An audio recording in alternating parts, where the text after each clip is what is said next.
By the time you turn 40, the shape of your entire financial life is basically already decided. Not your income, not your job, the shape, the trajectory. Whether the next 40 years bend up, stay flat, or quietly collapse under the weight of compounding mistakes nobody warned you about. A 38-year-old woman named Priya sat across from a financial planner in Austin 2 summers ago, earning $142,000 a year, and cried in his office because she had $11,000 to her name and a car loan bigger than her savings. She wasn't broke because she was dumb. She was broke because nobody ever told her what the real milestones were. She hit every milestone the world hands you, the degree, the job, the title, the wedding, the SUV, and somehow ended up behind. Meanwhile, her college roommate, who earned half as much for most of her 20s, just bought her second rental property. How does that happen? How do two people start in the same dorm room and end up on completely different financial planets by 40? That's what this is about. Because there are a handful of money milestones, not the ones Instagram sells you, not the ones your parents told you about, that actually decide whether you spend your 40s building wealth or chasing it. And I'll tell you what they are. But first, you need to understand something about the game you're actually playing, because almost everybody plays the wrong one for the first 15 years of their adult life. Here's the uncomfortable truth. Your 20s and 30s aren't about getting rich. They're about setting up the machine that gets you rich in your 40s and 50s. And the machine has specific parts.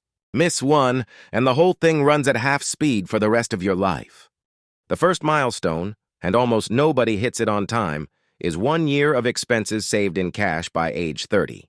Not 3 months, not 6, a full year. Boring, I know. Every finance guru on earth will tell you cash is trash, put it in the market, make it work. And they're wrong, and I'll tell you exactly why. Morgan Housel wrote something in The Psychology of Money that I've never been able to shake. He said the highest form of wealth is the ability to wake up and say, I can do whatever I want today. That's it. Not a Ferrari, not a beach house. The ability to walk away from a bad boss, a bad marriage, a bad city, a bad opportunity, without the decision being made for you by your bank account. A 34-year-old software engineer named Kevin called me last year. Great job, $220,000 a year, hated his manager, wanted to quit. Couldn't. Why? Because he had $4,000 in checking and $380,000 tied up in index funds he didn't want to sell in a down market. He was a millionaire on paper and a prisoner in real life. The cash isn't there to grow. The cash is there to give you options. And options are the thing rich people buy that nobody ever talks about. 1 year of expenses. By 30. Liquid. Boring. Non-negotiable.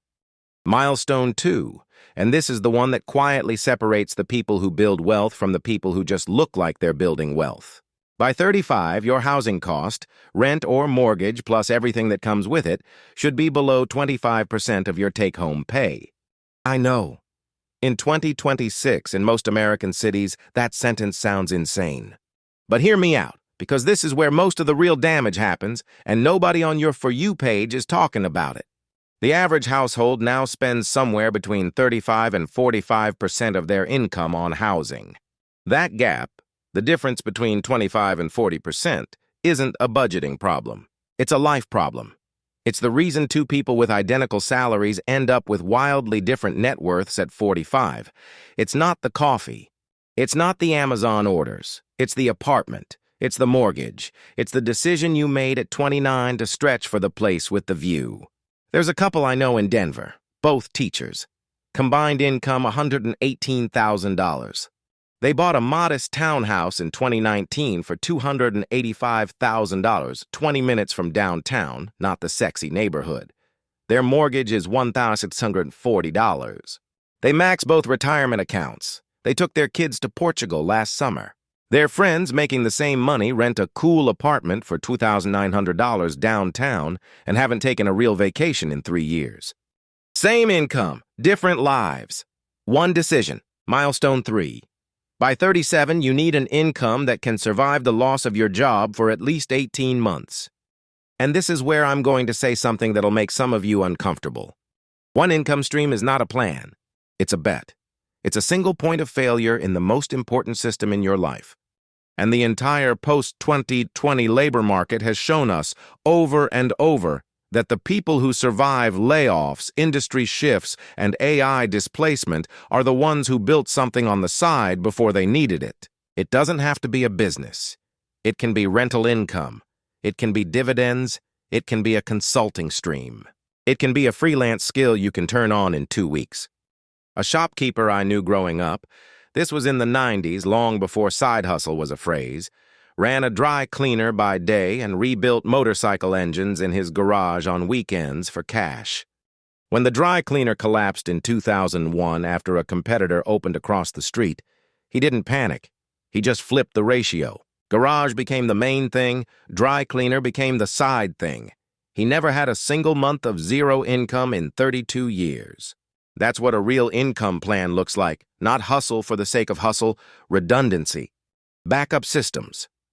The thing that means your mortgage gets paid whether or not your boss likes you this quarter. Milestone 4, and this one almost nobody talks about because it's emotionally awful. By 38, you need to have had the real conversation with the people whose money will touch yours, your spouse, your aging parents, your siblings, if there's a business or property involved. I'm talking about the conversation nobody wants to have. How much debt does your partner actually carry? What does your dad's retirement really look like, or is he planning to live with you? Does your mom have long-term care insurance, or is that bill coming to you in 8 years? Is there a will? Is there a plan? Ramit Sethi has written about this in I Will Teach You to Be Rich, and he's blunt about it. The couples who build wealth are the ones who've looked each other in the face and said the uncomfortable numbers out loud. The couples who don't find out during a crisis. And crises are the worst time to learn that your spouse has $47,000 in credit card debt they never mentioned, or that your mother-in-law expects to move in next year. I watched a friend's family lose nearly $200,000 in a single year because his father died without a will, and the estate got frozen in probate for 14 months while lawyers and siblings fought over a house. 2 siblings aren't speaking now. The money didn't cause the damage. The silence did. Before 40, have the conversation, all of it. Now here's the pivot. I've just given you 4 milestones, and if you're anything like most people watching this, you're doing the math in your head right now, and you're a little behind on at least 2 of them. Maybe 3, maybe all 4. And I want to tell you something nobody tells you at this point in a video, because it doesn't fit the format. You are not actually behind. You are late to the version of the plan you thought you were supposed to follow, and that plan was mostly fiction anyway. The idea that there's a standard American timeline, house at 28, kid at 30, retirement savings at 35, paid off by 55, was built for an economy that doesn't exist anymore. Wages haven't kept pace with housing since roughly 1998. Healthcare costs have tripled. The cost of a bachelor's degree has increased by more than 170% in real terms since the early 90s. You are not broken. The map you were handed is. The real milestones, cash cushion, housing ratio, income redundancy, honest conversations, those aren't about matching a timeline. They're about building a financial life that can absorb shocks without collapsing. A 34-year-old who just started and is doing the work is in dramatically better shape than a 39-year-old who looks successful from the outside but has no cash, a leveraged mortgage, 1 income, and a wife who still doesn't know about the student loans. Wealth is not the number in the account. Wealth is the distance between you and a disaster. Priya, the woman in Austin I mentioned at the start, she turned 40 last month. She didn't hit the milestones on time. She hit them late. She sold the SUV, moved into a smaller place in a less trendy neighborhood. Started a small consulting side income doing what she already did at her day job. Had the hardest conversation of her marriage in 18 years. And when I saw her in September, she looked like a different person. Not richer, really, lighter, like someone who finally understood the game she was actually playing. That's the part I want you to take with you. The milestones aren't a scoreboard, they're a scaffolding. And it is not too late to build yours. 34, 37, 41, 44 doesn't matter. The day you start is the day the math starts working for you instead of against you. 1 year of cash, 25% housing, redundant income, honest conversations. That's the machine. Build the machine, and your 40s stop being a countdown and start being a runway. If this gave you one thing worth thinking about tonight, You know where the subscribe button is.